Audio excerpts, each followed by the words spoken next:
Hey gang, this is Leila here from the Comic Connection with this week's comic book reviews. First up, in honor of the Incredible Hulk opening this weekend, we've got Skaar Son of Hulk #1. This is from Marvel Comics.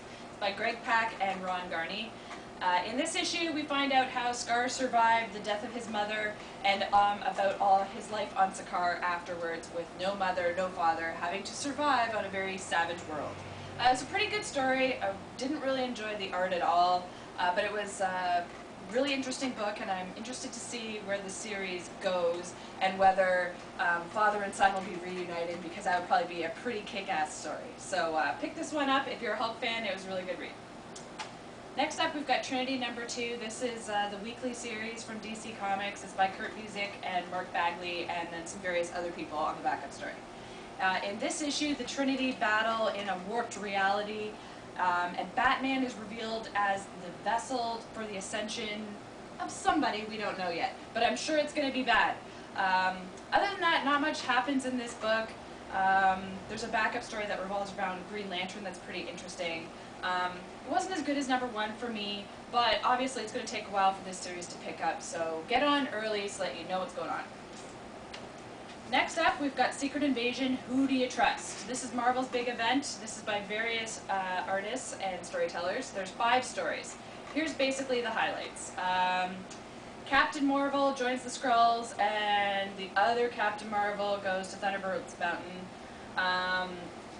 Wonder Man and Beast duke it out in the Savage Land, discussing the finer points of who is real and who is not. And Marvel Boy is mounting an empire for the Kree army, and there's a secret resistance that's starting to roll out.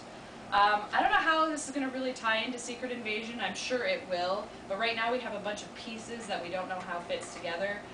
But on the whole, this is a pretty good read and had some pretty interesting stories. Worthwhile if you're reading Secret Invasion. And last but not least, we've got Magdalena Daredevil. This is from Top Cow, and it's the art and writing are by Phil Hester. You never know how these crossovers are going to go with characters that don't seem to go together, but this one was really good. Basically, the Vatican's warrior and the Man Without Fear team up to find a girl who's gone missing and end up fighting an ancient demon. I didn't think it was going to be good, but it really was awesome. So if you have a chance to pick it up, it's worth the read. Hey folks, Jim here with this week's comic reviews. This week I've got 2 new books for you to add to your pull list.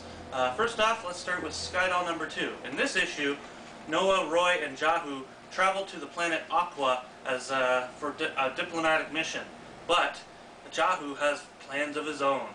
Quite a great book. If you're not reading Skydoll, you really have to pick it up. Only 1 more issue to go. Fantastic art, fantastic story, beautiful book. Pick it up. Next up, Angel, After the Fall #8. In this issue, it features 3 stories. One on Gwen, one on civilians, and one on Gunn. Basically, this tells you how Gunn became a vampire and how Gwen got her powers back.